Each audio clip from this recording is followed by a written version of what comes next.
ಬಾಂಗ್ಲಾದೇಶ ಪಾಕಿಸ್ತಾನ ಮೊದಲ ಟೆಸ್ಟ್ ಪಂದ್ಯದಲ್ಲಿ ಬಾಬರ್ ಅಜಂ ಸರಳ ಕ್ಯಾಚ್ ಕೈಚೆಲ್ಲಿದರು. ಇದೀಗ ಎರಡನೇ ಟೆಸ್ಟ್ ಪಂದ್ಯದಲ್ಲೂ ಪಾಕ್ ಆಟಗಾರರು ಪ್ರಯತ್ನಿಸಿದ್ದರೂ ಯಾರೂ ಸಫಲರಾಗಿಲ್ಲ. ಈ ಪಂದ್ಯದಲ್ಲಿ ಮಾತ್ರವಲ್ಲ, ಮೊದಲ ಪಂದ್ಯದಲ್ಲೂ ಪಾಕಿಸ್ತಾನಿ ಆಟಗಾರರು ಕಳಪೆ ಫೀಲ್ಡಿಂಗ್ ಮಾಡಿದ್ದಾರೆ. ಮೊದಲ ಟೆಸ್ಟ್ ಪಂದ್ಯದಲ್ಲೂ ಬಾಬರ್ ಅಜಂ ಸರಳ ಕ್ಯಾಚ್ ಕೈಚೆಲ್ಲಿದರು.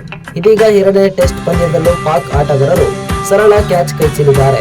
ಅಚ್ಚರಿಯ ವಿಷಯವೆಂದರೆ ಈ ಕ್ಯಾಚ್ ಹಿಡಿಯಲು ಒಂದಲ್ಲ ಎರಡಲ್ಲ 3 ಕ್ಯಾಚ್ ಆಟಗಾರರು ಪ್ರಯತ್ನಿಸಿದರೂ ಯಾರೂ ಸಫಲರಾಗಿಲ್ಲ. ಈ ಕ್ಯಾಚ್ ಮಿಸ್ ಆದಾಗ ಅಂಪೈರ್ ಕೂಡ ಆಶ್ಚರ್ಯಚಕಿತರಾದ ರೀತಿಯಲ್ಲಿ ಪ್ರತಿಕ್ರಿಯಿಸಿದ್ದಾರೆ. ಇದೀಗ ಪಾಕಿಸ್ತಾನ ಕಳಪೆ ಫೀಲ್ಡಿಂಗ್ ಅನ್ನು ನೆಟ್ಟಿಗರರು ಸಾಕಷ್ಟು ಟ್ರೋಲ್ ಮಾಡುತ್ತಿದ್ದಾರೆ.